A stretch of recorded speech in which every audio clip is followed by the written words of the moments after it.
Car दोस्तों, अगर आप या आपके परिवार में कोई बुजुर्ग, वृद्धा, विधवा, दिव्यांग पेंशन धारक है तो ये वीडियो आपके लिए बहुत ज़रूरी होने वाली है, क्योंकि 2026 में पेंशन को लेकर नए बड़े बदलाव किए जा रहे हैं, जिसकी वजह से कुछ पेंशन धारकों की पेंशन को रोका जा सकता है और बंद किया जा सकता है। उसी के बारे में आपको वीडियो में डिस्कस करेंगे। वीडियो शुरू करने से पहले अगर आप हमारे चैनल पर पहली बार आए हैं तो चैनल पर सब्सक्राइब कीजिएगा। सरकार का कहना है कि पेंशन योजना का फायदा सिर्फ उन्हीं लोगों तक पहुंचना चाहिए जो सच में इसके हकदार हैं। पिछले कुछ समय से यह देखा गया है कि कई लोग गलत दस्तावेज या गलत तरीके से अपनी पेंशन ले रहे थे। इसी वजह से अब डेटा वेरिफिकेशन और सख्त जांच शुरू कर दी गई है।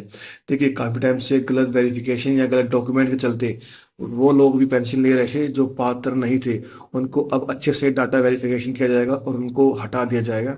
जो सही पेंशन धारक है उन्हीं को और सिर्फ उन्हीं को ही पेंशन का पैसा दिया जाएगा। ये आपका नियम है।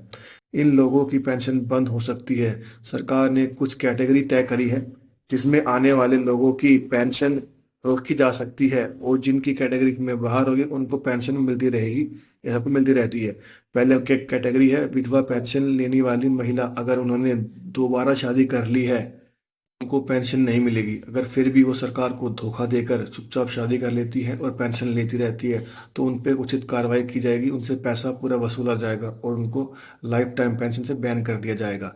अब आते हैं दूसरा, दिव्यांग पेंशन धारक जिनकी मेडिकल जांच में 40% से कम विकलांगता पाई गई है और फिर भी गलत डॉक्यूमेंट लगाकर उन्होंने अपना सर्टिफिकेट पा लिया है, तो उनकी भी वेरिफिकेशन होगी, उन पर दोबारा से मेडिकल जांच होगी।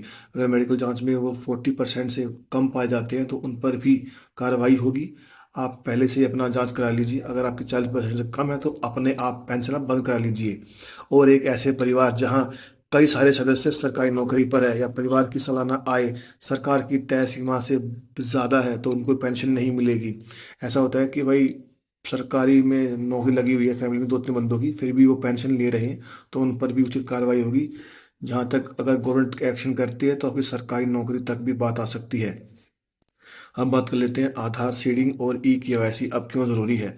अब पेंशन धारकों को अपना आधार बैंक खाते से लिंक कराना अनिवार्य है, नहीं तो आपकी पेंशन नहीं आएगी। और साथ में ही आपको ई केवाईसी और बायोमेट्रिक सत्यापन कराना है कि जो पेंशन पेंशन धारक ले रहा है वो वही है। वो कंपलसरी कर दिया है। अगर यह प्रक्रिया पूरी नहीं होती है तो आपका डीबीटी के जरिए आपका खाता बैंकों से नहीं भेजा जाएगा। और सालाना एक सत्यापन भी होती है। लाइफ सर्टिफिकेट, जीवन प्रमाण पत्र, वो भी आपको सरकार को प्रोवाइड करवाना कंपलसरी होगा, जिससे सरकार को ये मेंशन होगा पेंशन लेने वाला अभी जिंदा है। अब बात करते हैं उन बुजुर्गों की, दिव्यांगों की जो सेंटर तक या समाज कल्याण विभाग तक जाकर वेरिफिकेशन नहीं करा सकते हैं।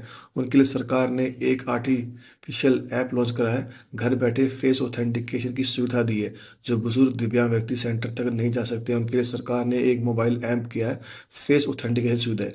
आपको उससे ऐप करना ओपन करना है, डिटेल डालकर अपना फेस केवाईसी करनी है, एक टोकन नंबर जनरेट होगा और आपकी केवाईसी डन हो जाएगी।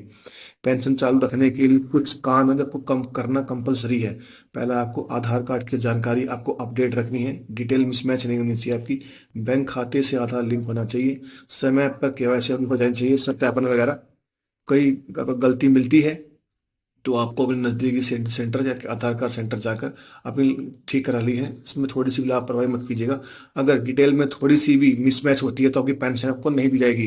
अब सरकार का उद्देश्य क्या है, चीज़ों को करने का एक पारदर्शी और साफ पेंशन सिस्टम बनाना है, जब भविष्य में असली जरूरतमंदों को, बुजुर्गों को पेंशन मिल सके। और अभी हाल ही में आपको पेंशन भी बढ़कर मिलने वाली है, लेकिन इसका लाभ सिर्फ उन्हीं को मिलेगा जिन्होंने समय पर सत्यापन पूरा करा है। तो आपसे निवेदन है कि आप अपना सत्यापन करवाइए। दोस्तों, आज की वीडियो में इतना ही था। आशा करते हैं वीडियो पसंद आए होगी। पसंद आए तो लाइक शेयर सब्सक्राइब कीजिए। मिलते हैं नेक्स्ट वीडियो में।